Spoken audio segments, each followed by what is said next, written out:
क्यों भागा था उस दिन? কোর্ট থেকে পালিয়ে গিয়েও রক্ষা হলো না, নেশা করতে এসে ফের গ্রেপ্তার হলো অভিযুক্ত। एडिक्शन की वजह से बहुत दर्द हो रहा था। आप बहुत नशा करते हैं क्या? গত শনিবারই শিলিগুড়ি কোর্ট থেকে পালিয়ে গিয়েছিল বিকাশ কার্কি নামের ওই অভিযুক্ত। মদ্যপ অবস্থায় অশান্তির জন্য খড়িবাড়ি থানার পুলিশ ওই ব্যক্তিকে গ্রেপ্তার করেছিল। তারপরে শিলিগুড়ি মহকুমা কোর্টে অভিযুক্তকে নিয়ে আসার পথে পুলিশের নজর এড়িয়ে চম্পট দেয় বিকাশ, যা নিয়ে বেশ হইচই পড়ে গিয়েছিল। সেই ঘটনার তদন্তে নেমে গতকাল রাতে ফের ধৃতকে পানিট্যাঙ্কি থেকে গ্রেপ্তার করেছে খড়িবাড়ি থানার পুলিশ। জানা যায় নেশা করতে গিয়ে আড্ডায় ফিরেছিল অভিযুক্ত। ধৃতকে আজ শিলিগুড়ি মহকুমা কোর্টে ফের তোলা হলো। विकास क्यों पालिए छे?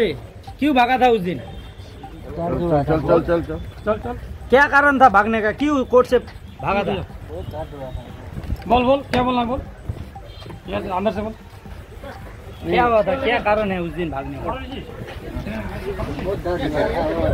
कहाँ दर्द हुआ था? एडिक्शन की वजह से बहुत दर्द हो रहा था। आप बहुत नशा करते हैं क्या?